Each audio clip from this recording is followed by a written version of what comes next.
this evening. Thank you. Thank you for joining us this evening for the March General Membership meeting of the Arlington NAACP. It is a delight to see so many of you and to know that we are all freedom fighters working together here in Arlington County. Want to begin with prayer? Let us look to our faith. Gracious and loving Lord, we come before you with hearts full of gratitude, thanking you for the gift of this day and for the opportunity to gather as a community committed to justice, equity, and love. Thank you for every soul present on this call, for their dedication, their passion, and their unwavering commitment to the mission of the NAACP. Tonight, we give special thanks for the life and legacy of Miss Rosa Dunkley. We honor the light she shared, the love she gave, and the impact she made. May her memory continue to inspire us to serve with passion and conviction. We ask for your blessings upon this entire branch, its leaders, members, and all who labor for a brighter future. Grant wisdom and strength to those who lead, courage to those who advocate, and endurance to those who press forward when the road is difficult. May our work always be guided by justice, compassion, and truth. We lift up Arlington and surrounding communities, asking that your presence bring peace, progress, and unity. Let us be instruments of change, uplifting each other and working to build a world where dignity and equality are not just ideals, but realities for us all. As we move through this meeting and beyond, keep us rooted in love, steadfast in our purpose, and ever mindful that the work we do is not in vain. May we always act justly, love mercy, and walk humbly in pursuit of what is right. In your holy and powerful name we pray. Let everyone say, Amen. Amen. Madam Secretary, are we ready for the roll call? We are. Thank you. Good evening, everyone. President Delicia Davis. Present. Second VP Tia Alfred. Present. Secretary, I'm here. Treasurer Karen Nightingale. Present. Assistant Treasurer Adriana Spain. Present. At-large member Laura Saul Edwards. Present. At-large member Whitney Kernodle. Present. At-large member Kellen Macbeth. I believe he said he couldn't stay for the meeting. At-large member James Younger. Present. Education Chair Tia Alfred. Present. Communications Chair Leah Matterall. Present. Legal Redress Chair Amy Stitzel. Present. Political Action Committee Chair Jen Marie Benya. Present. That concludes the roll call, Madam President. Thank you so much for that this evening. As we prepare to move forward, as we all know, there is a specific agenda that is given to us by National, and very frequently the Arlington branch deviates for the good of our community, such as our program for tonight, as we are going to be highlighting historic women of Virginia. And so we do need to have a motion to be able to suspend the rules. Is there one tonight? Madam President, I make a motion that we suspend the rules for this evening. Second. Been properly moved in second. Are we ready for the question? Yes. Yes. All those who are in favor, be it known by saying aye or virtually raising your hand. Aye. Aye. Those who are opposed have the same right. Those who would like to abstain, please say your name aloud. The ayes have it. Thank you so very much for that. The next thing that is on our agenda for tonight is to take a moment of silence, and then we will share a tribute in memory of our first Vice President, Deaconess Rosa Dunkley, who 30 days or 28 days ago in this meeting led us all in prayer. Let's take a moment now in silence of Miss Rosa.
With hearts full of love and gratitude, we honor the life and legacy of our beloved sister, Rosa Dunkley, who has transitioned from labor to reward. A devoted servant of God, a fierce advocate for justice, and a faithful friend to many, she lived a life that reflected the very essence of grace, faith, and unwavering commitment to her community. As a deaconess at Macedonia Baptist Church, Sister Dunkley embodied a servant's heart, always ready to uplift and encourage others through prayer and acts of kindness. Her faith was the foundation of her life, and she poured it into every role she held, whether ministering, through service, or offering words of wisdom. She was a pillar of strength and love. Beyond the church, Sister Dunkley's dedication to justice and equality shone brightly through her tireless work with the NAACP Arlington branch. She served this branch with unmatched commitment, holding positions as secretary, religious affairs chairperson, and most recently as first vice president. One of her greatest joys was opening our meetings in prayer. And just last month, on February 24th, 2025, she led our general membership meeting with a powerful, soul stirring prayer that filled the space with the presence of the divine. Her words of faith and encouragement inspired so many, everyone who had the privilege of meeting her. Sister Dunkley was not just a leader, she was a cherished friend, a confidant, and a guiding light to so many people. Her spirit of love, wisdom, and faith will be deeply missed, but her legacy will live on in the hearts of those who she touched. We invite everyone to remember and to honor her memory, rejoicing in the impact that she made, and find comfort in the knowledge that she now rests in the arms of the Lord. May we continue her work, uphold her values, and keep her love in our hearts always. Amen. Amen. In memory of Sister Rosa Dunkley, the treasurers and secretary and I are putting together for this year a scholarship fund that will be named the Rosa Dunkley Memorial Fund. And we invite all members of this branch to give towards that scholarship as it will continue her legacy and allow others in the community to receive a blessing. At this point now, we are going to open up for our February financial report. Our treasurer and assistant treasurer are on the line. Yes. Good evening, Madam President and members of the distinguished Arlington branch. We would like to bring to you our February financial report. The beginning balance was $11,952.26. Thank you, Madam Secretary, because it was getting small. Deposit and transfers was $6,893.98. Withdrawals and transfer outs was $7,699.58. Our ending balance was $11,146.66. That is our operating fund. Our reserve fund that we set aside for emergencies and things that we may need in the future of the branch that will be discussed and vetted throughout the process. We have currently $8,000 in that. There were no deposits nor withdrawals in the month of February. Our scholarship is $185,352.84. There were no deposits and no withdrawals from that account with the same total balance of $185,352.04. I do want to bring to one's attention that the deposit and transfers, excuse me, was a confusion. If Madam Secretary, you go over to the beginning column, please. Thank you so much. Just wanted to bring that to everyone's attention. Even though the Freedom Fund banquet occurred in October, there were still some expenses that were outstanding. And what that was is that our vendor, which was the vendor of the food catering service, Deco, lost the check. we have provided them with a cashier's check and it was lost. So encouraging them to be able to help them get it back. We went to Arlington County Credit Union, was able to reissue the check. So we see it as a revenue and then an expense back out if you go down a little bit. That we were able to put that, get that money over to Sedeco. It was already paid out in October. The check was lost by them, not us. And therefore, I wanted to bring that to everyone's attention. The other thing I wanted to bring to attention was that the branch itself attended the Virginia Black History Month Gala.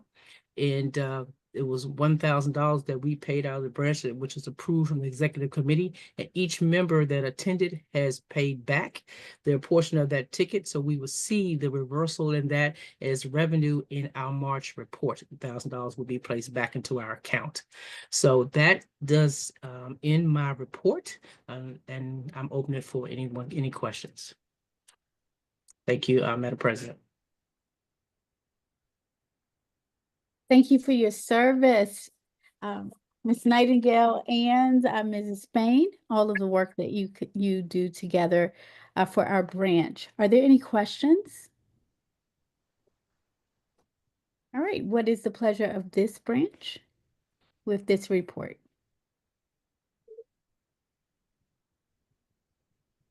I'd like to move to accept the report. Thank you.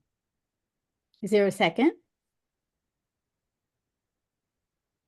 Any member can do so. I second. Can you say your name, please? This is Whitney. Thank you. Been properly moved and second. Are you ready for the question? Yes. All those who are in favor, be it known by saying aye or raising your hand virtually. Aye. Aye. Those who are opposed have the same right. Those who would like to abstain, please say your name aloud.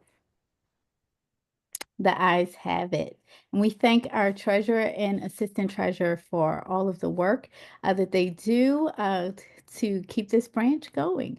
We also thank our secretary who is working around the clock to make sure our branch continues to move forward as well. We do want to share a couple of committee updates this evening. Our housing chair, or the person that's serving currently as a housing chair, is unable to be here tonight, but we do want to be mindful that we have an upcoming Fair Housing Conference, and that has been sent out to your emails. Please share that widely as we want to be a blessing to this community. I'm going to ask at this point now that political action, legal redress, and communications would just share for 3 minutes each, starting with political action. Hi, good evening, everyone. So on our committee, we're continuing to meet on Wednesdays once a month. And so our last meeting was last week, and we were talking about our voter engagement strategies. So discussing, traditionally, we usually reach voters through tabled events and also through partnering with affordable housing properties here in Arlington doing door knocking. So we're talking about, new ways that we could expand our reach to voters and get more people registered and engaged. So we are working on that. We're also working on advocating on a few issues. So probably in the next few days, we'll be sending a letter responding to the removals on the Arlington Cemetery website of Black, Latino, and women service members. And we're also preparing for the candidate forum, which we will be doing for the primary elections in the spring. So that's just a short summary of what we're doing. We'll be meeting again next month, so we welcome anyone who's interested to join us. Thank you so much. Thank you so very much this evening. Legal redress. Good evening, everyone. We've had a couple community members make some complaints that we are assisting them with by investigating possible discrimination issues. In addition, we're working on planning our part 2 of our community forum, how to prevent jailing for poverty crimes. This is a continuation of addressing that 3 of the last 4 people that died in the Arlington County Detention Facility were people of color and were arrested for trespassing. So we're trying to support and highlight the issue of trying to prevent those arrests and prevent the continuing jailing of people for those types of crimes. An announcement will be coming soon with the date. Thank you all. Thank you. And Leah, I believe you want to share about the event coming up this week. Yeah, so we have an event, a special in-person event coming up on Wednesday evening at Drew. The county has asked for members of our NAACP community and other members of our Arlington community to come and share what they need as far as transportation for the future. So the county really wants to hear from our community what we need, and they will roll that into the planning, the long range planning. So that's at Drew. And if you sign up tonight or in advance, we will provide dinner. The county's providing dinner for the event. I went to one related to accessibility. I found that it was useful, and the county really was deeply listening and taking notes on specific things that communities need. So if you are free on Wednesday, come on over, have dinner with us, and talk about transportation in at Drew. It'll be in the Drew community side, so if you choose the right door when you're going into Drew school. And we have a lot of other events coming up. They're on our website. The communications committee keeps up the website and does other tasks for the branch to promote the work and action of the branch. If you are interested in joining us, we meet monthly and our meeting will be next month. You can email me. I'll put my email in the chat. Thank you. I have a graphic. I'll just try to put it in the chat. Thank you so very much for that and for all of the work that you and the Communications Committee do for our branch. We're grateful. Before we move forward into our program, we still have a few minutes left, and we do have some of our elected community leaders that are here. And so we want to take a moment and give them an opportunity to greet us. Senator Barbara Favola, we are honored to have you tonight. Would you like to greet our branch? Sure. Thank you so much. I always enjoy, I'm a regular member of the Arlington NAACP chapter, and I try as often as I can to participate in your Monday evening meetings because I really find them inspiring. And groups like the NAACP are so incredibly important in today's times. Now more than ever, we need watchdog groups, groups that are willing to speak out, groups that are willing to defend and protect the rights of everyone, and groups that are willing to talk about the need for opportunity and the need for equity and the need to give every child a chance. Because those values, I believe, are still embraced by the majority of Virginians and the majority of Americans. In spite of everything that's going on with the Trump administration, I believe people stand with the values I just articulated and with the values that the NAACP has always stood for. So now more than ever, you all are just so incredibly, how shall I put it? You're role models.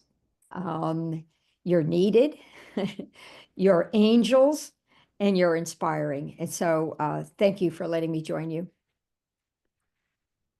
Thank you for your leadership in our community and for your consistent involvement in our branch. We are grateful for you. And also our Commonwealth's Attorney for Arlington and Falls Church, Marissa Degani Tafty is on the line. Would you like to greet your branch?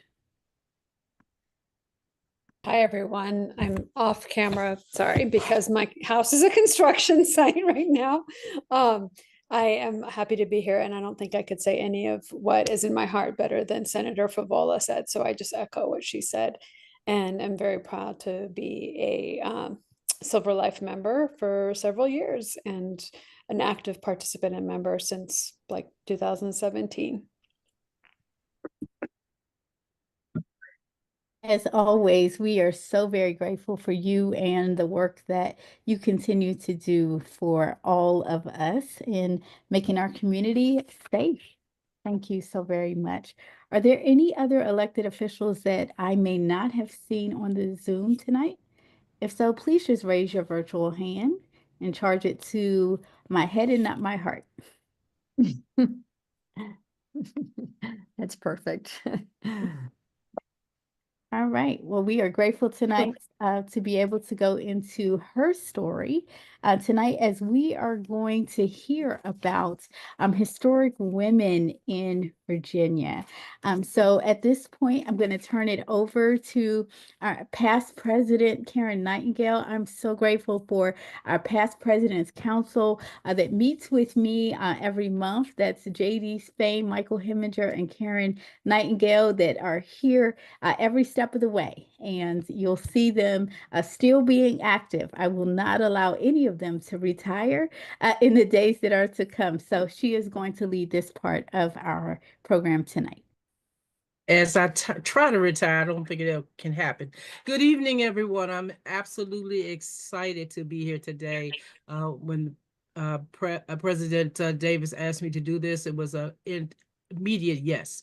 In her story, Historic Women of Virginia, how appropriate and fitting for March with this Women's Month, and that we are going through the things that we're going through in Arlington right now, and we're going to hear some phenomenal stories and some historical information from three very strong leaders in our community. They're going to be speaking today. We're going to give them 15 minutes to do so. I'm actually going to time you just because I can. And when I pop back on the screen, you'll know it'd be kind of close to the time for you to wrap it up. And we also want to give time for Q&A at the end. So we want to make sure everyone gets the complete opportunity. It is with our pleasure tonight that we're going to speak of we'll present three dynamic women. Going to speak on those women tonight: Maggie Walker, Evelyn Syphax, and Dorothy Hamm. And we have none other than the wonderful folks that will be presenting that. So just start off speaking about Maggie Walker, and I don't want to mess Mr. Brooks's name up. I think it's Diallo Brooks. If I said it wrong, sir. Diallo, thank you. And Diallo. Diallo. I didn't want to say it wrong. I didn't want to say it right. And thank you. He was going to correct me. I guarantee you that. So, but I do want to read a little bit about these wonderful, phenomenal speakers that we have today. Mr. Brooks, with over 25 years of experience in social justice and civil rights, Mr. Brooks has been a pivotal figure in prompting policies for foster safe, healthy, and thriving communities. He currently serves as the founder and CEO of Civic Vision Strategies, a strategic consulting firm empowering organizations through transformative leadership, development, community, and engagement strategies. Mr. Brooks is also a board member of the National Coalition of Black Civic Participation and a former board member of the Network for Public Education Action. He has facilitated numerous trainings for nonprofits, elected officials, institutions to promote social justice through leadership and policy enhancement. He is a college basketball standout, so this must be his time of year with March Madness going on, and he holds a BS degree in political science from Shepherd University. We would like to present to you Mr. Diallo Brooks. Thank you so much, sir. Thank you for having me. Thank you. Thank you, Reverend Davis, for inviting me to participate. And thank you to the Arlington branch of the NAACP for having this special night. It is an incredible honor to be able to present on Maggie Lena Walker, my great-great-grandmother. I always cherish telling her story and having more folks hear about her story and her impact on not just the Virginia community, but also on the nation as a whole. As the first Black woman to be president and found a bank in the United States of America, it's a significant effort during a time in which we know that there was tremendous segregation in our country, a lot of racism. Black folks didn't have the opportunity to move their resources into an institution where they were allowed to save and also get loans for housing and other endeavors in their lives. She took it upon herself with working with the Order of St. Luke's in Virginia to actually found and start a bank. So I'm incredibly excited about telling this story and sharing with you her legacy and history. And just as you all have opportunity to travel throughout Virginia, if you're in Richmond, Virginia at all, please visit her house. The National Park Service actually runs her house as a museum, and they give tours throughout the week and on the weekends as well that go over the history of the house. And they've added some audio where my grandmother is among some of the folks that are telling the story about the house. My grandmother actually grew up in the house for Maggie Walker. She was a businesswoman. Beyond just founding the bank, she also had an emporium that was in Richmond as well. And so we can skip through, go to the first slide if we can.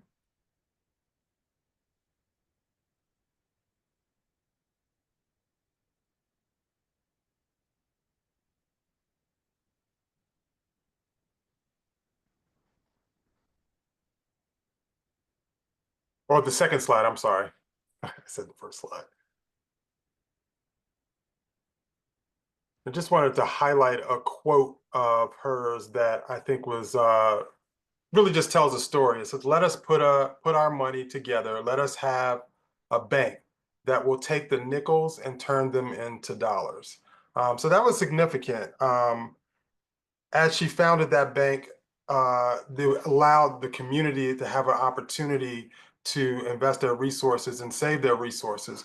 One of the things that was really important to her during that time as well is the bank to be a community hub, an opportunity for folks within the community to actually learn financial literacy during a time where African Americans were not allowed to have that access to their kind of financial freedoms.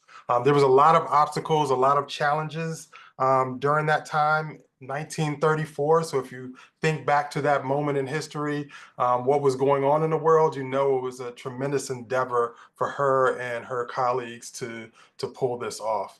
We can go to the next slide, please.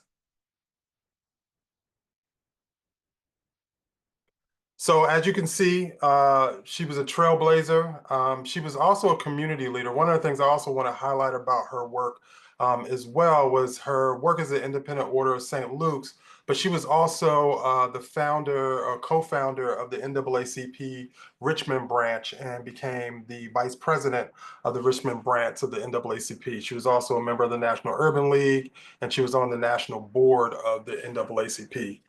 She was also an advocate for women and African Americans in a whole, but in particular as a woman, you know, she came up from humble beginnings. Her mother was born a slave, was later freed. Her father was a white man. We think it was, there's kind of various reports about who he was, but just kind of harking back to that time in history, we kind of know how those situations played out. Her mother later married, and her stepfather and her mother raised her. Her stepfather was then tragically killed as well, and there's a lot of kind of mystery about what happened with his life. But she did a lot of advocacy work as well. So she wasn't just a businesswoman, she was really a community builder. We can go to the next slide.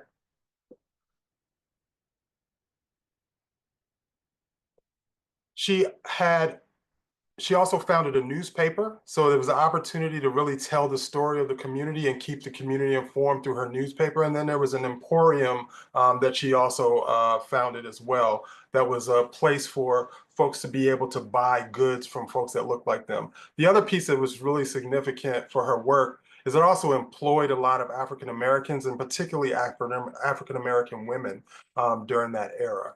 We can go to the next slide. I'm keeping track of my time so I can make sure I don't go over my 15 minutes.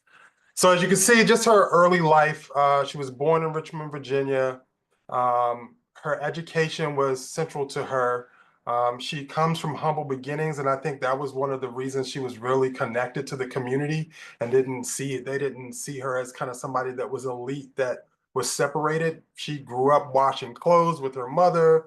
That kind of humble, blue collar beginning really kind of connected her and endeared her to the community as well.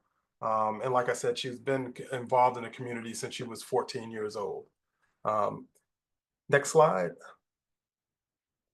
Yeah, and I just wanted to share some pictures and the story that kind of just showed off what was happening during that era, and her leadership during that time. But it wasn't her by herself. She was very connected to other folks that were engaged in the community as well, and really trying to uplift and empower the community as going forward. And like I mentioned, in the bottom left-hand corner, there's her house, which is an historic site. So, you know, it's basically a lot of the artifacts are original artifacts to when she lived in the house, and it's been preserved over the years.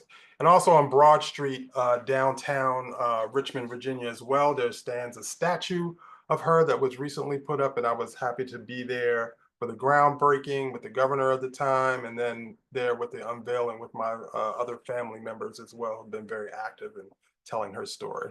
And you can go to the next slide. It's just some more additional pictures.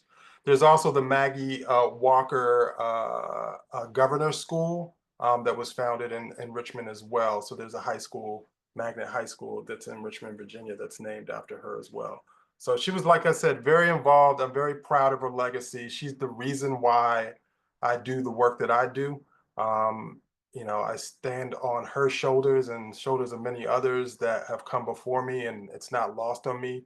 And I take a lot of pride in what she taught me and others in my family, and also others in the community as well. So like I said, I thank you for the opportunity to tell her story. There's so much more robustness to her that I could talk about, but with time running out, I will yield back. Well, you did such a phenomenal job. You still have some time left. If there's anything else you want to express, you can. And while we're waiting for anyone to have any questions, we want to entertain those right now while Mr. Brooks is available to us, because that's a phenomenal.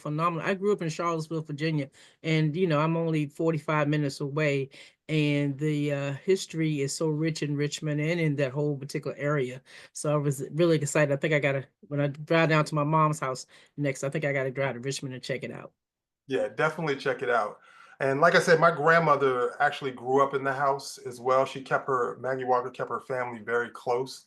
And so she grew up in the house, and they have audio of her and my aunt and my uncle telling the story about each of the rooms in the house and what happened during her funeral, and you know how the whole community came out. The funeral was actually at the house, and so it was, you know, there was no room on the street. There was no room in the house for all the folks that were there. But yeah, I just wanted to, make sure that folks also know that not only was she a businesswoman, but she also was a civil rights leader as well, and spoke out nationally on the issues of the time. Phenomenal, phenomenal. We have one in the chat. Hold on one second. Let me see. How did Ms. Walker impact healthcare? Well, I'm not sure. I don't know specifically around healthcare. I think part of it was the economic side of healthcare, meaning folks had the economic means and the ability to save for things that they didn't necessarily have protections around during that time. So folks would have resources to take care of themselves, to take care of their families. So that's the bridge and connection in particular to healthcare. And I think also we had a question in there, just to get some clarity exactly where the house is. I think you said it, but I just want to say it again. Yeah, it's in Richmond. It's in Jackson Ward, the Jackson Ward area of Richmond on what's that, Lee Street, right there in Jackson Ward. And the statue is actually literally like around the corner on Jackson Ward. So basically Broad Street kind of separated during that time. One side was the white Yep. side of town, Yep. Jackson Yep. Gore was the black side, and so she Yep. was right there on the cusp. Okay. Okay. Okay. Wonderful. Do we have any other question? Anyone hands are up? If I missed anything, please just unmute yourself and ask the question. I can't see. And if there's anything else, then she also developed hair care products for Black women. I don't think that's the same person. Yeah, that's Madam C.J. Maggie Walker. J. Walker, yeah. But Yeah, they that's were Madam actually friends. They knew each other well. So All right, okay, all right. Excited. So is anyway, yeah. So does your family have annual celebration in remembrance of her? yeah, so we've usually had our family reunions down there as well. They, like I said, the Park Service does a good job of doing events around her birthday. I was just there not too long ago over the summer for her birthday, and there were some events that were happening in and around the city as it relates to that. And yes, we stay connected. I have cousins that are still there in Richmond and are very active, telling her story and engaged in Virginia. Wonderful. Yeah, and also there was a point in time when someone said they wanted some more details. So if you can provide us at the branch here or give us put something in the chat where people can maybe get more information, we'll be glad to publicize that as well. Yep, I'll put something in the chat because there was a PBS documentary on her life. Okay, perfect. Okay, wonderful. So I think that covers it, Mr. Brooks. We absolutely thank you so very much for the information. She was a phenomenal woman. We love to hear about phenomenal people, and that you have the history is really rich, that you can keep that history in your family, but allow and share it with others. So we thank you very much for attending, and please don't be a stranger to the branch. Thank you. I appreciate it. All right. All right. Thank you very much. So let's move on. We have two other dynamic speakers today. We're going to have Mr. Greg Syphax come forward, and I'm going to give you a little bit of information. He's going to speak on Evelyn Syphax. Well, Mr. Syphax is a native Arlingtonian and descendant of the prominent Syphax family, which has deep historical roots dating back to 19th century Washington, D.C. Greg is committed to preserving his family legacy while forging his own path in business and community engagement. Mr. Syphax is very involved in Arlington's vast community as a past board member of the Arlington Housing Foundation, as well as a board member of the Black Heritage Museum of Arlington. A real estate investor since 1998, Mr. Syphax manages the property he owns. He also has enjoyed being a television producer at Arlington Independent Media, AIM, from 2004 to 2022. Greg is presently a television producer at Falls Church City TV. Greg Syphax's dedication to preserving the family legacy and advancing opportunities for others has made him a respected figure in both business and community circles, embodying a unique blend of historical pride and forward-looking leadership. We are excited to have Mr. Syphax here. He is a friend of the branch. We love him, and we're so excited to hear more about Evelyn Syphax. Hello, and thank you, Madam President, and the distinguished board members and our distinguished dignitaries here as well. I want to introduce you to someone that you may have already known or may not know.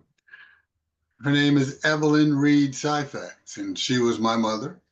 She was from Lynchburg, Virginia, and she came here, well, from Lynchburg, Virginia, she went to Virginia Union University at 16 years old.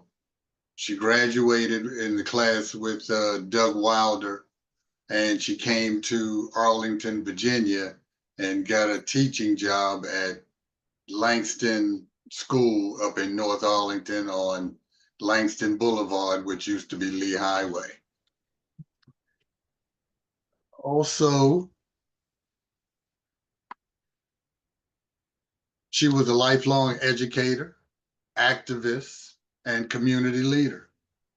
She understood early on the power of education in transforming lives and worked tirelessly to uplift students, particularly African American students and children in Arlington. Ms. Syphax dedicated her life to improving education in Arlington County.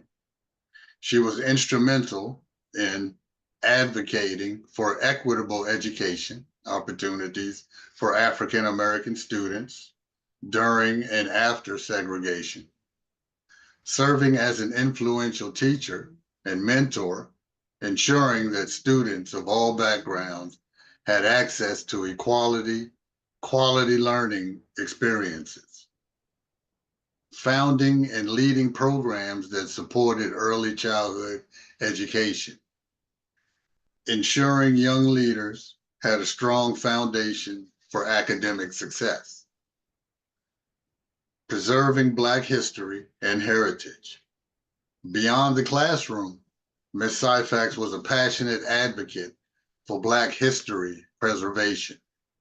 She played a key role in establishing initiatives that documented and celebrated the contributions of Black Arlington. Supporting local historical organizations and museums to ensure the rich history of African Americans in Arlington was not forgotten. Encouraging young people to take pride in their heritage through storytelling, historical preservation, and community engagement. A legacy of leadership and service. Ms. Syphax's impact went beyond education. She was a leader in civic organizations dedicated to racial equality and social justice, an advocate for affordable housing and economic empowerment for underserved communities, a mentor and inspiration to countless young educators and community leaders.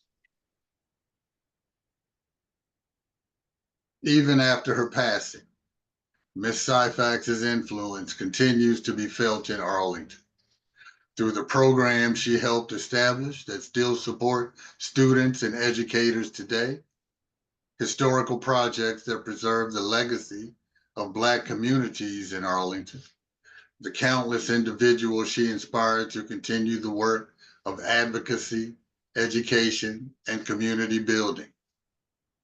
In conclusion, I'd like to say, my mother was more than an educator. She was a beacon of hope, a guardian of history, and a champion for justice.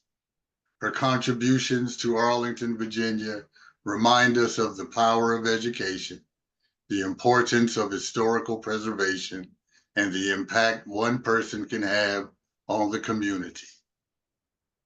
Thank you for allowing me to honor her legacy by advocating for equity, preserving history, and investing in the future of our children. Thank you.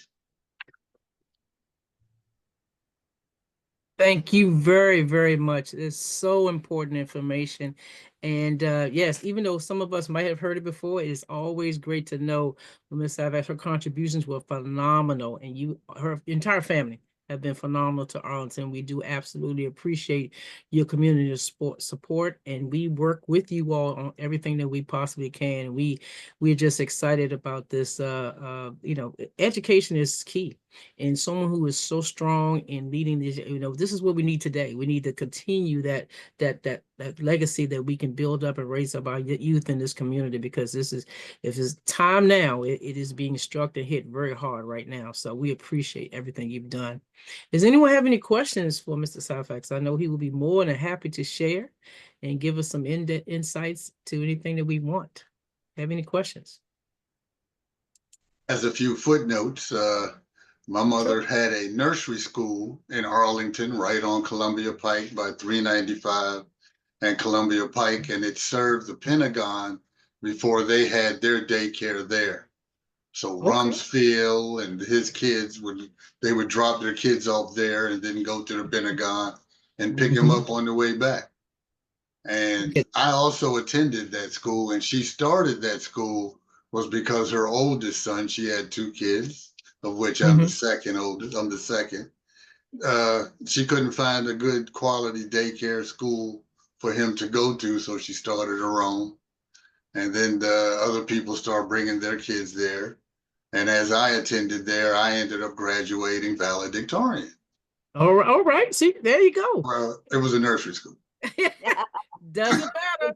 Doesn't matter. We take credentials from anything we can get these days. You know, how many graduations do we go to now, from kindergarten, from preschool to, everybody got cap and gown. So we appreciate that. Absolutely. I have a quick Absolutely. question for Mr. Go right ahead. Who's that asking the question? Robinson. I'm sorry, I'm not very good lighting tonight. Go ahead.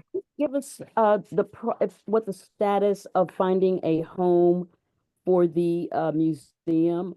I know that is a very important part of our community, and I had not heard yet that it has a permanent home. No, we don't have a permanent home right now, and we are working with Arlington County to have it across the street on Columbia Pike from where we are at when they build the library over there. And that'll be like in 6 to 7 years, I believe. But as the present time, we're on Columbia Pike by the McDonald's and the subway across from the mobile gas station, which is actually between Walter Reed and Glebe Road. We're in between there, those two. Yes, I actually brought a guest over there for my genealogy class, and she was absolutely fascinated at what you all have displayed there. So thank you for your work in preserving that history and the legacy of your mom. Thank you. Absolutely. Absolutely. Any other questions?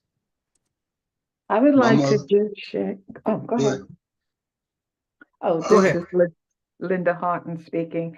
Craig Syphax, it was a pleasure meeting your mom when I was, I think, an officer with Von Sil Hines in our local branch here in Arlington.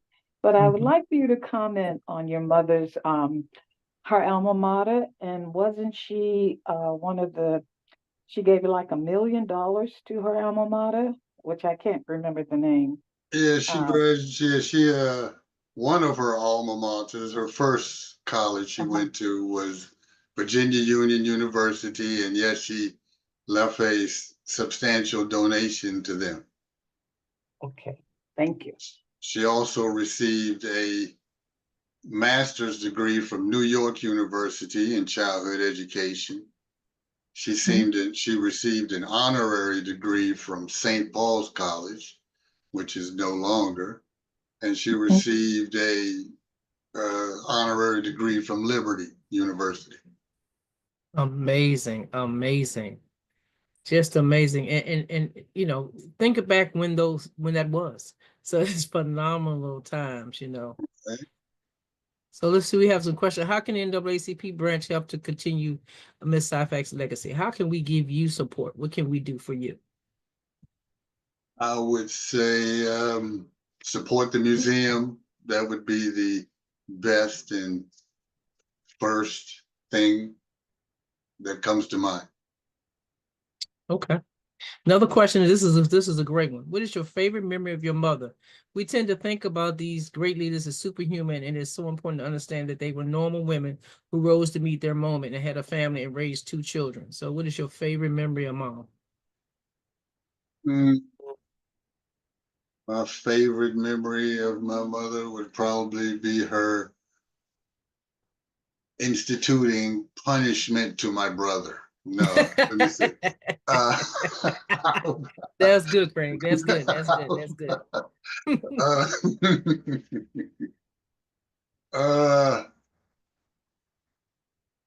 I would probably say my best moment. There are quite a few of them, most of them being personal.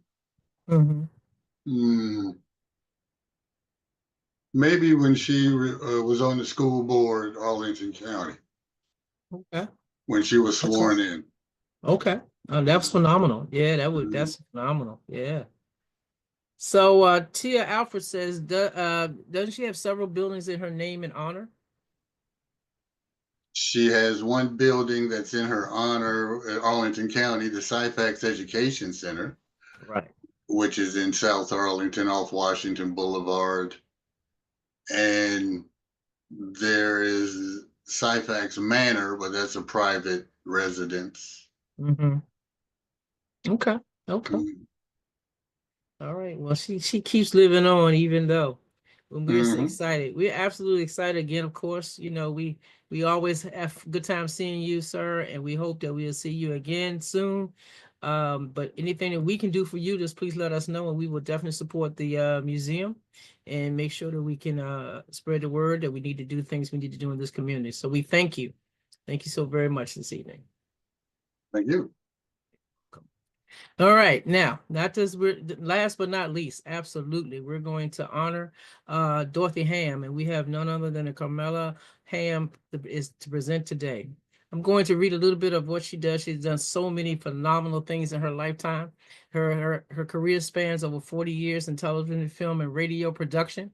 She graduated with fine arts degree in communication, arts, and design from Virginia Commonwealth University, VCU. Later enrolling in American University graduate program for film and television. She attended John M. Langston Elementary School from kindergarten through first grade.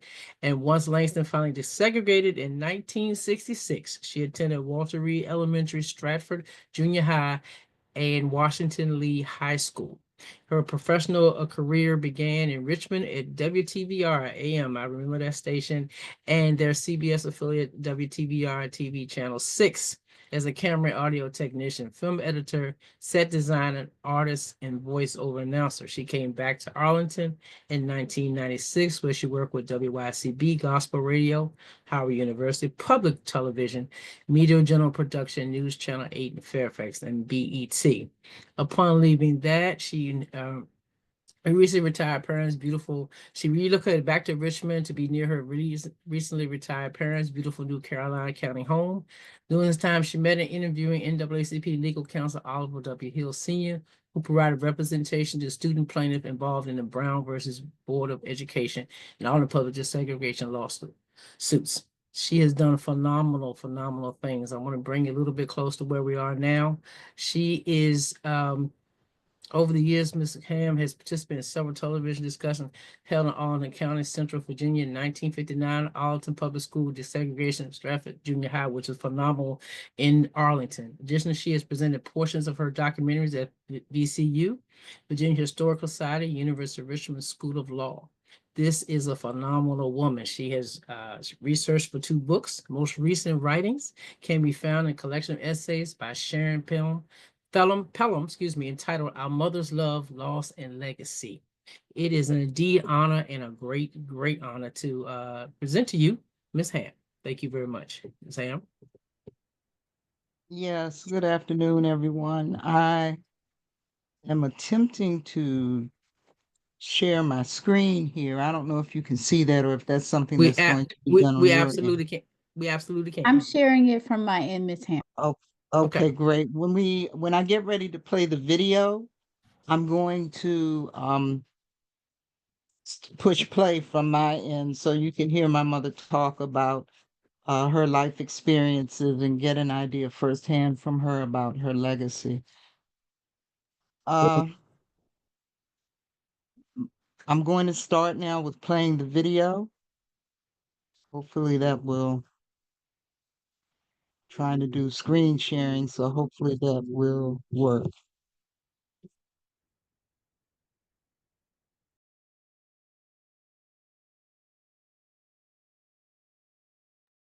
I will stop sharing so that you may share.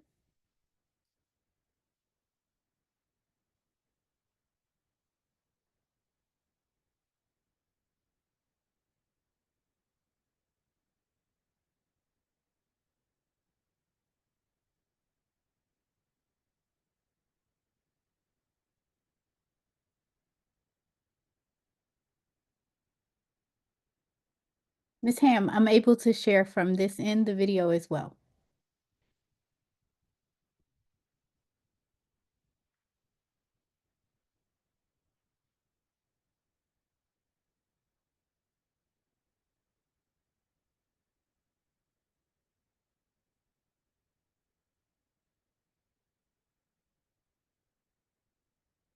Over 40 years ago, I was asked why I fought so hard for equal education and equality in other facilities.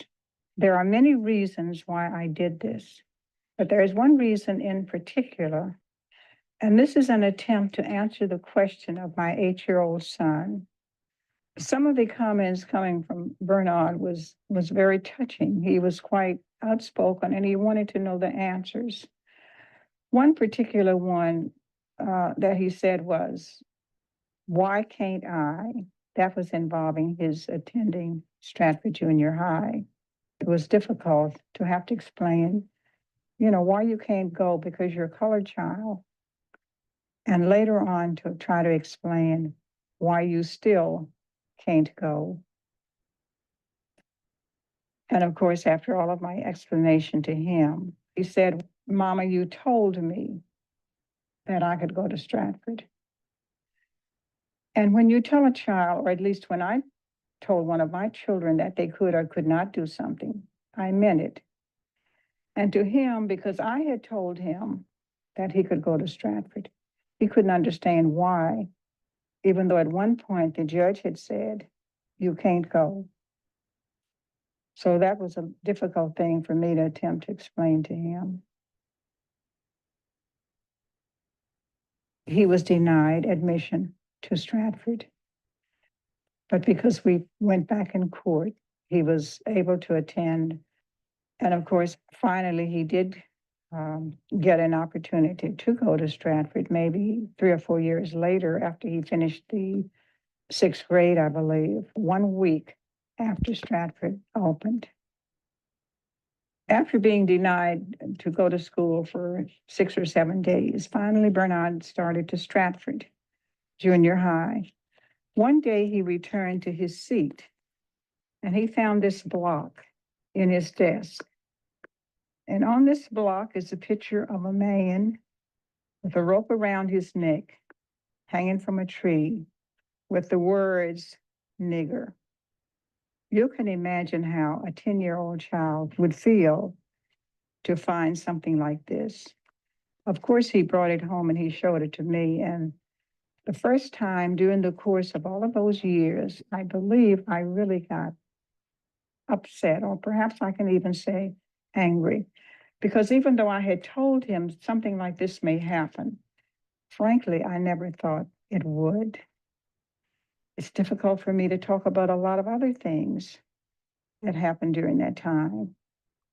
I still find my eyes filled with tears talking about it or even thinking about it. And I can still hear the words from Bernard saying, "Why can't I?" But in the end, it turned out to be, "Why can't we? Why can't we be equal? Or why can't we be considered equal along with everybody else?"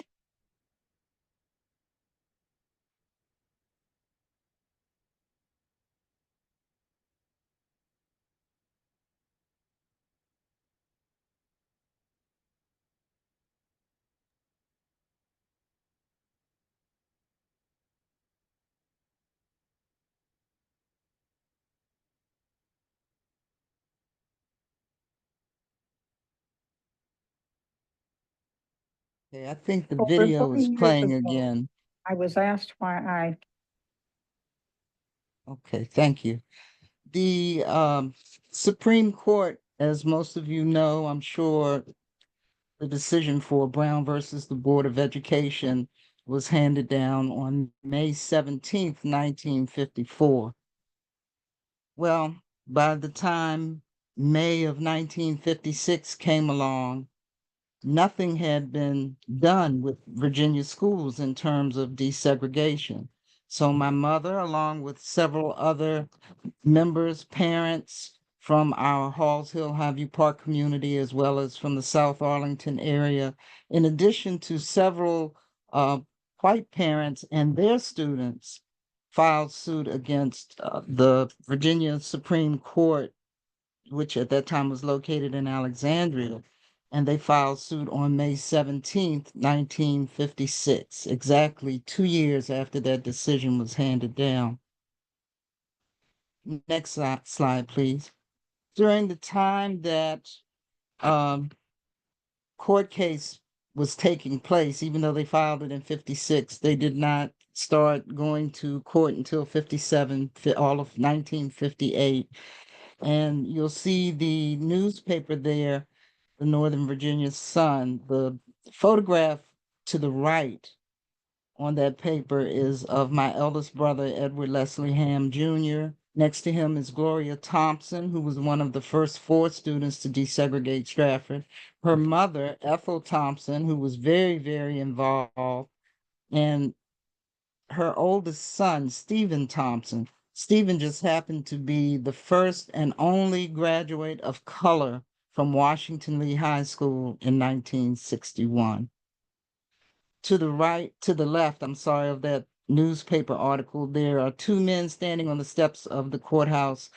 The gentleman in the hat is Attorney Oliver Hill Sr., and standing next to him is Spotswood Robinson, another attorney who was very, very vocal and involved in not just the Arlington desegregation case, but also Brown versus the Board of Education, of which 5 different suits in Virginia, Delaware, Washington, Maryland, and I think it was North Carolina and Topeka, Kansas, were all involved in that case.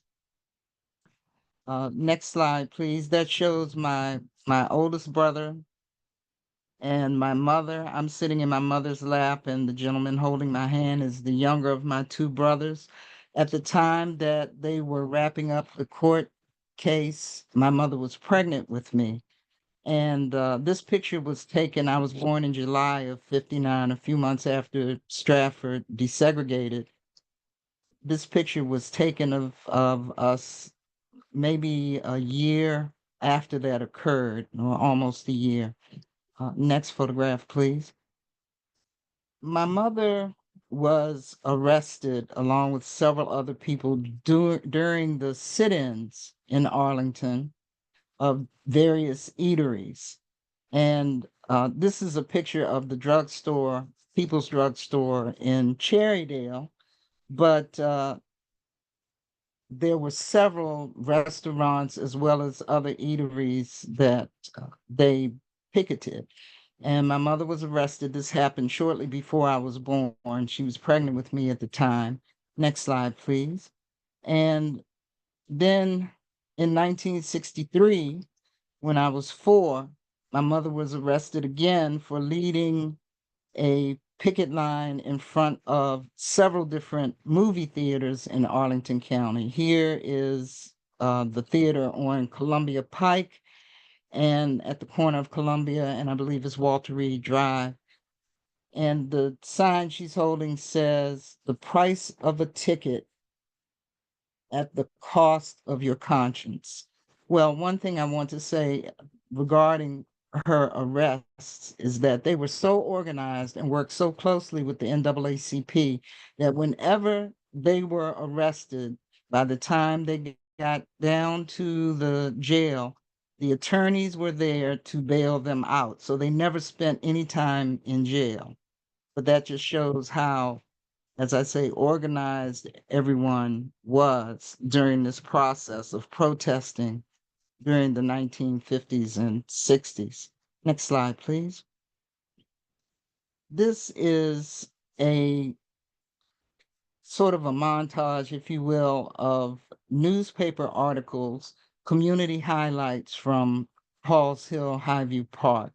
And this took place, these photos took place in 1965 in the newspaper there.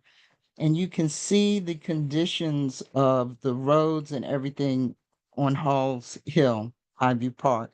There were no sidewalks, there were no curbs, no gutters, anything of that nature. So that was the next thing that my parents, my mom and my dad, participated in making sure that we got those things in Halls Hill, Highview Park.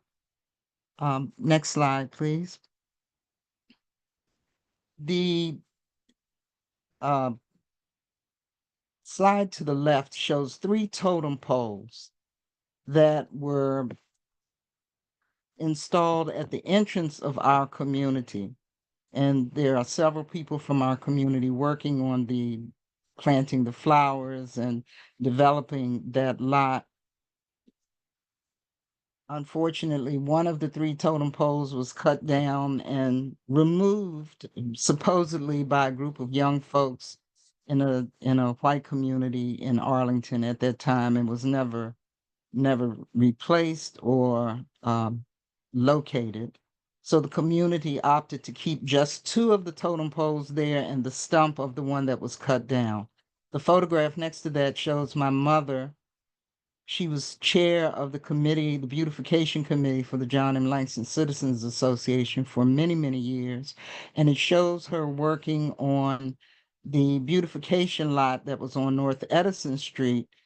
And across the street from that lot was the home of Mr. Bertie Alston, who went on to be president of the Civic Association or Citizens Association. The woman next to my mother is Ellen Bosman, who were lifelong friends. And I guess, as you know, the county building is named after Mrs. Bosman. The photograph to the right shows my mother 2 years later receiving the award from the county for beautification efforts that they had done with the community. The next slide, please. This article was from the Washington Post. It was a series of interviews and photographs that were taken in February of 1969.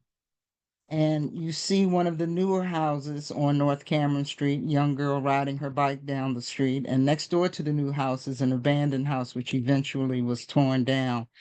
To the right of that is the interview that the reporter did with both of my parents at our home in Arlington, talking about their involvement in the community. And of course, I'm the little person in the middle sitting between my parents. The photograph to the right of that actually is from 1971, and it shows several people from our neighborhood very devoted to the community with their Cleanorama, which became a yearly event for not just our community of Halls Hill Highview Park, but for all of Arlington. Next slide, please.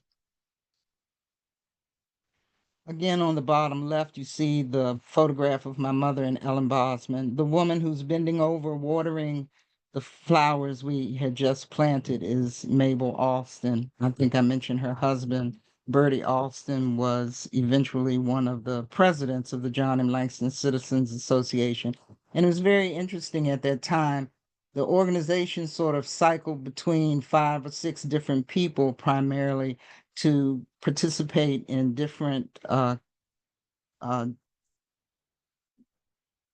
I'm sorry. I recently had a brain tumor removed, so I'm a little I'm a little forgetful. But they different officers for the organization, and my mother served as president, vice president, and secretary. I don't recall if she was ever treasurer, but there were several people, as I say, that cycled through that organization over a 25-year period or so to operate in different capacities.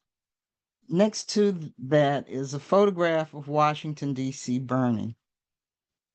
That picture was taken the day after Martin Luther King was assassinated in 1968.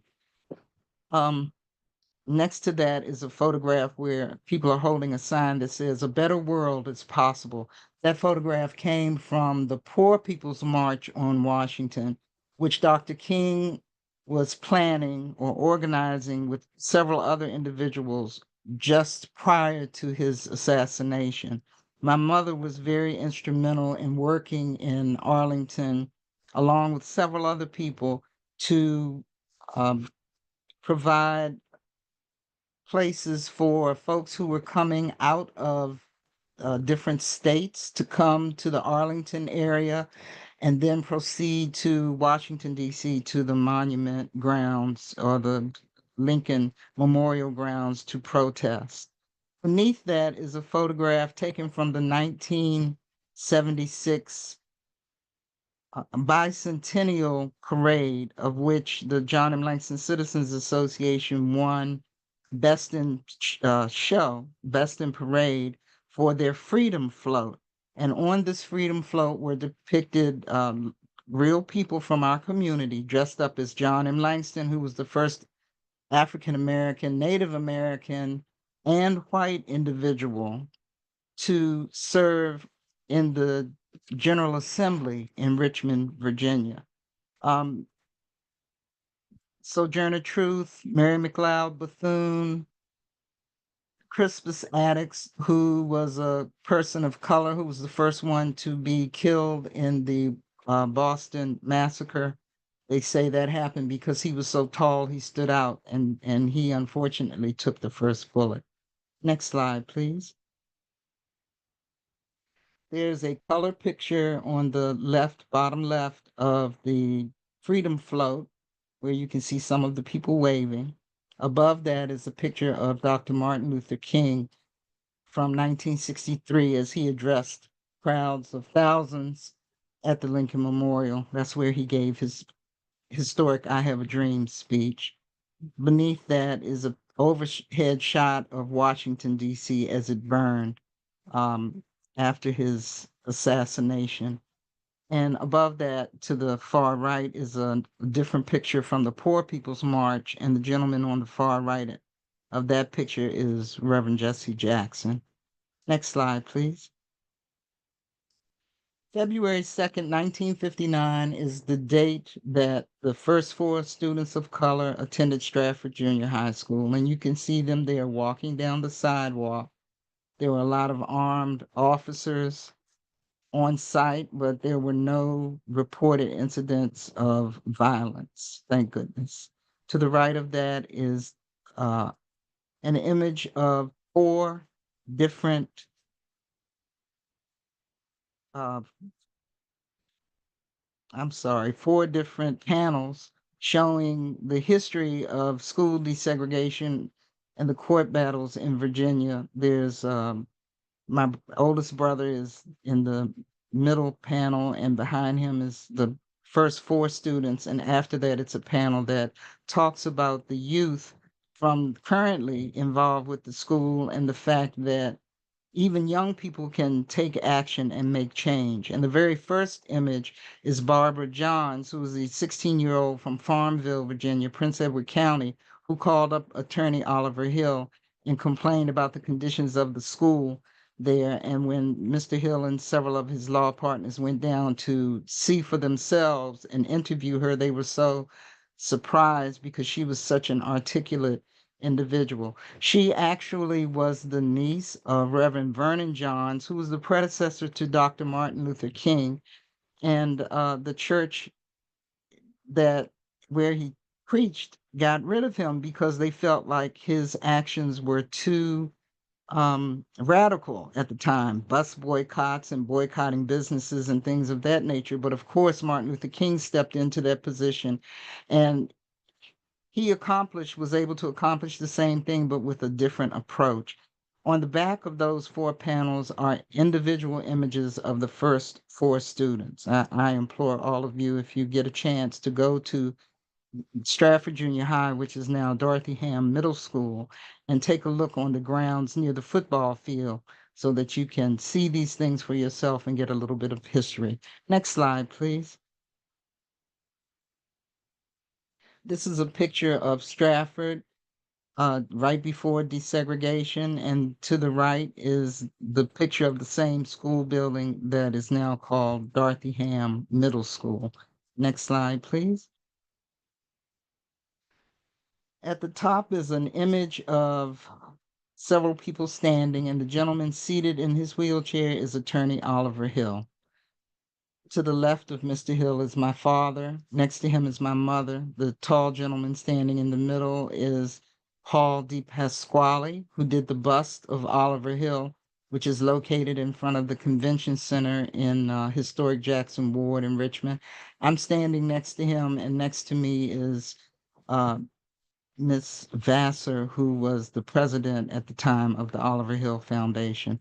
The photograph below that is my father, my mother, and I, and you can't see my mom's face, but that was taken from the newspaper interview about the pony ring not allowing people of color to come and ride the horses. The heart-shaped image is my mother and I taken from a 1980 event that we attended in Virginia Beach. And below that is a photograph of several individuals. The gentleman on the left is Bertie Alston, who at that time was the president of the John M. Langston Citizens Association. He's being handed an award recognizing all of the things that the community did with respect to beautification. And it's being presented to him by Congressman Joe Fisher. Of course, you see my mother there, who was the secretary of the organization at the time. The man next to her in glasses is Captain George Burke, who was the vice president. And then the gentleman in the far right is my father. Next image, please. This is an image of my two brothers and myself taken from 2019 at the Arlington Historical Society annual awards banquet. My parents were awarded the Cornelia B. Rose Award for community activism. And of course, you see me behind my two brothers. Next image, please. And this is a more recent picture of my mother. I did have a few other images I wanted to show very quickly. However, I don't know if I can gain control to share those because they're here on my laptop. Is it possible for me to do that?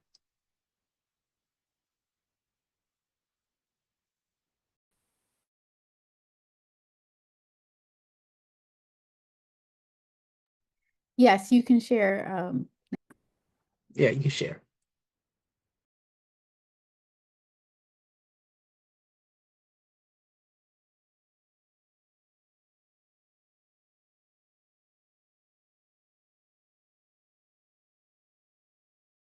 While she's pulling up those images, if anyone has questions, please put them in the chat.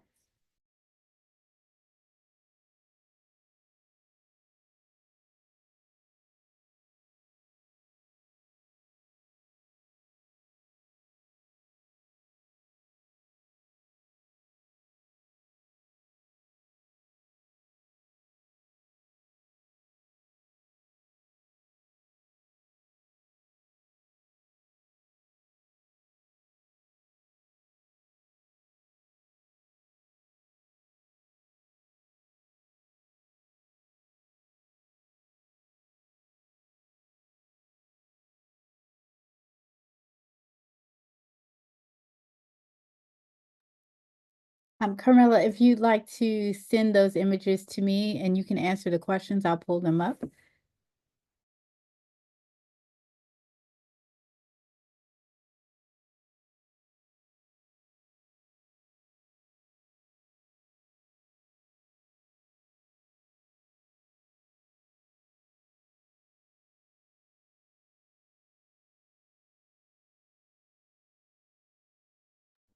And while we're waiting for that, yes, absolutely. If anyone has any questions, please put those in the chat.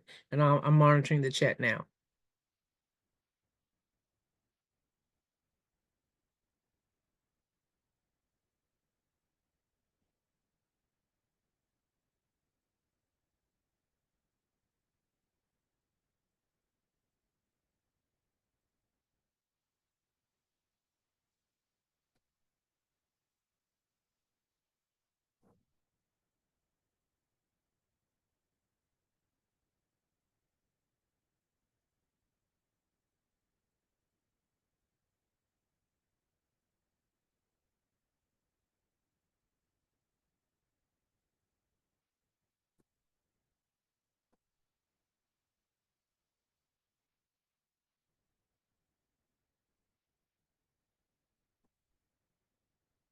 Well, Ms. Hamm, are you still, if you're not able to share while you're sharing that, does anyone have any questions?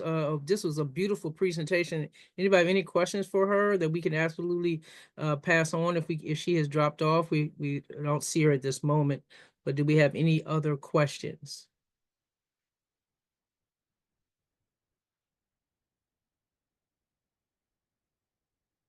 You have some wonderful things here in the chat. Magnificent story.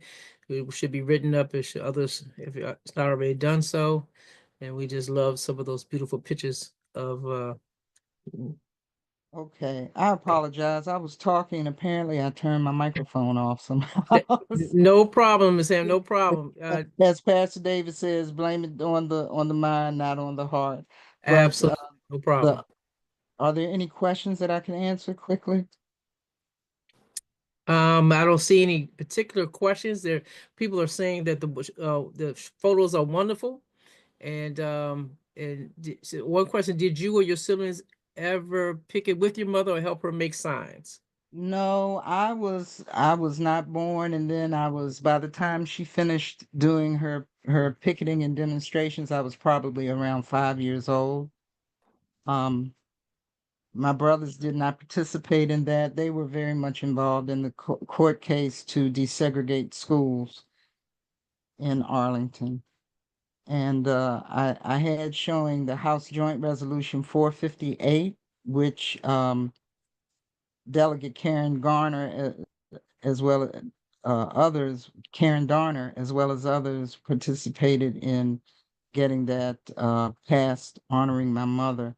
And there were also a couple of other images, which I apologize, I'm not able to send right now, but one is of her passing, taken from a wonderful story the Washington Post did, and it talks about how she led Arlington school desegregation.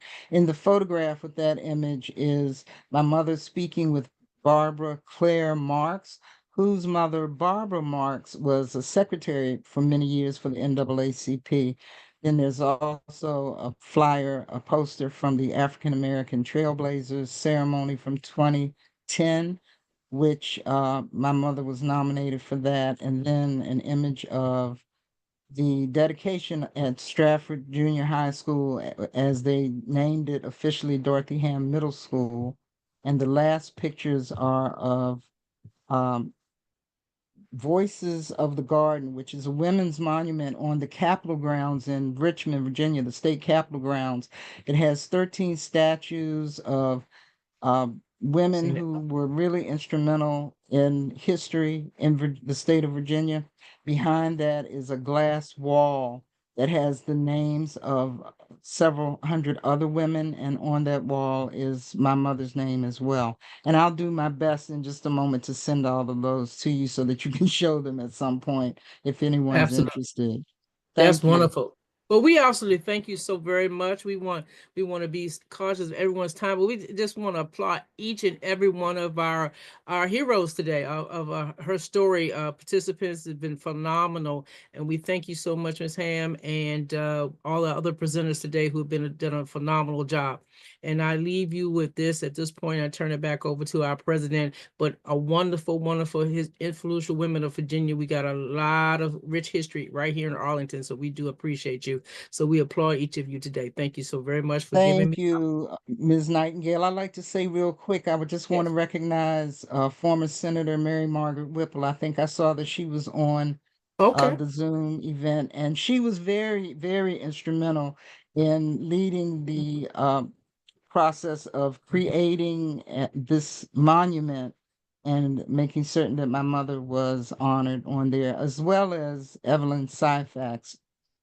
So thank you everyone very much, and thank my family members that I see are online for participating and joining us as well. We absolutely thank you so much, Madam President. Thank you so very much, Ms. Nightingale, for leading us tonight in such a magnificent way. We're grateful for my friend and brother, Diallo Brooks, sharing with us, for Craig Syphax, and for Ms. Carmella Hamm. It's been a joy and delight to be able to be a part of this tonight, an enriching experience. And I say we don't need to stop here. Although this is Women's History Month, we will continue to bring history, our local history, to our branch so that we might continue to learn about the strong legacies and the shoulders on which we stand. And so I'm grateful tonight. I'm also grateful, as we talked about the Stratford Middle School or Stratford Junior High School, I serve as the pastor of one of those individuals, and he's on the line tonight as well. Grateful for Michael Jones and the way that he advocates for justice and equality in Arlington as well, and many of you for being freedom fighters. Before we close tonight, let me say the Arlington branch of the NAACP needs your help. We need you to serve on committees. As we all know, these are some very different times that we are living in right now. And it seems like our world has changed drastically in the last few months. And so it's very important that we are all standing together and speaking out for equity and equality, not only in Arlington, but in our world. So please, if you have even just an hour of your week, give to serve on one of the many committees, and you'll see that in your email tomorrow. Also, we may not be able to change the world in a day, but we can do our part. So you can sign on to letters and petitions as they're going forth. The NAACP National has many different trainings that are happening right now and letters that are going out federally as well as statewide, and we are doing things locally as well. This branch is sending out 2 letters this week, both as we think about the budget for Arlington County as well as for housing, for equitable housing. So I ask that you sign on to letters and petitions and that you join into events. Before I pray tonight, there is an event tomorrow. The Arlington Coalition of Black Clergy has come together and is having a town hall for federal workers and contractors. Our speaker for tomorrow is Alyssa Tafty, and she is going to share with us rights and resources for all government workers. It will be held in person at Macedonia Baptist Church, where the Reverend Craig Harcum is the pastor. You can also join in by going on the Zoom, as well as being able to ask questions from there.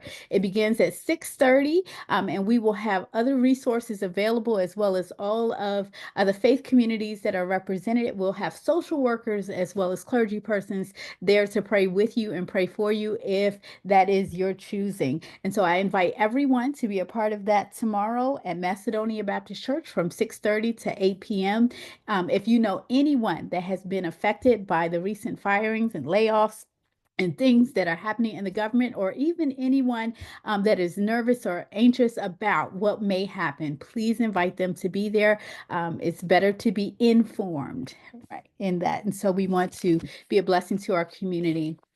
Thank you for being here tonight. There are other events that are in the chat. Thank you for what you do day by day, and thank you for upholding the leadership of this branch. Can I pray for you now? God, I thank you and I praise you for the wonderful people who serve in Arlington and all around Northern Virginia, Washington, D.C., and Maryland. And God, we just ask that you continue to be with us. We thank you for the strong and rich legacies of Maggie Walker, of Evelyn Syphax, and tonight of Dorothy Hamm. And we ask, God, that you continue to lead and guide us to be freedom fighters, to help to make this world a better place by what you have placed in us. Bless all of our members, bless our leaders, bless our community and our world, and we'll give your name all praise. Amen. Have a blessed evening, everyone. Bye. Bless you. Thank you. Beautiful Thank you meeting. so much. Beautiful meeting. Thank you. Thank you. Thank you, everybody. Thank you. If you have any questions, feel free to stay on.